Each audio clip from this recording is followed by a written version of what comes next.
Dia tak adalah. Dia cabi lah, cabi. Serius lah. Lain Nampak lah.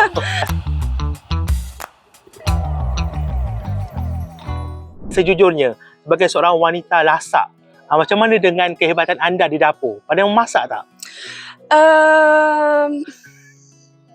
Okay lah, tak adalah pandai sangat. Tapi boleh lah. Kalau tengok TikTok kat sebelah, boleh je lah buat masak. Jadilah juga.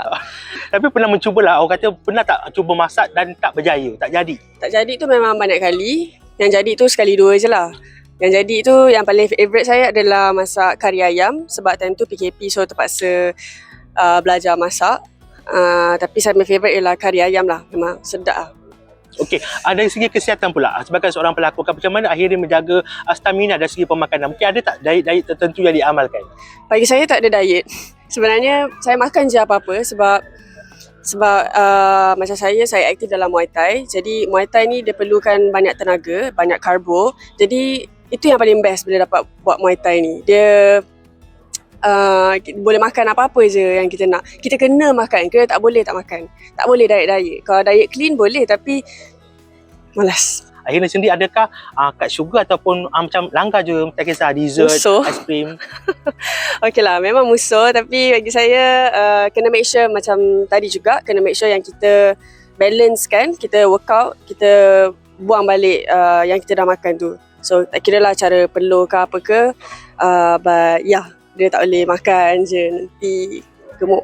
Macam kata tentang gemuk, paling berat yang pernah dicapai? Oh, paling berat rasanya 70 kilo kot. Berat. Untuk seorang... Nak tengok ada gambar.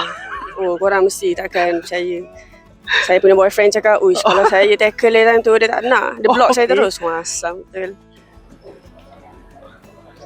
Dia tak adalah. Dia cabi lah, cabi. Serius lah. Lain nampak lah. Ni umur tahun bila ni? Ni form 3.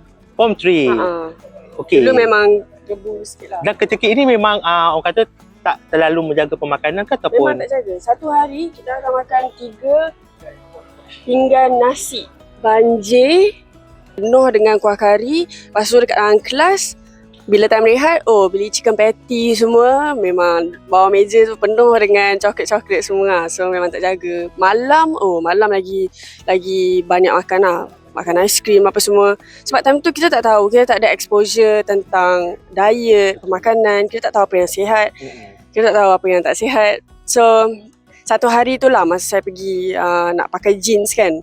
Lepas tu, ketat. Rasa macam nangis lah kat dalam fitting room kan. Sebab tengok macam, apa benda tak muat apa semua kan. Lepas tu bapak saya, dia enroll saya dekat dalam gym. So dalam 3 bulan dapat hilang dalam 14 kg. Tapi cara tak sihat sebab tak makan, takut nak makan. So bila dah asyik pingsan tu, tu yang kita terus tukar cara kita dan make sure makan lah bila workout.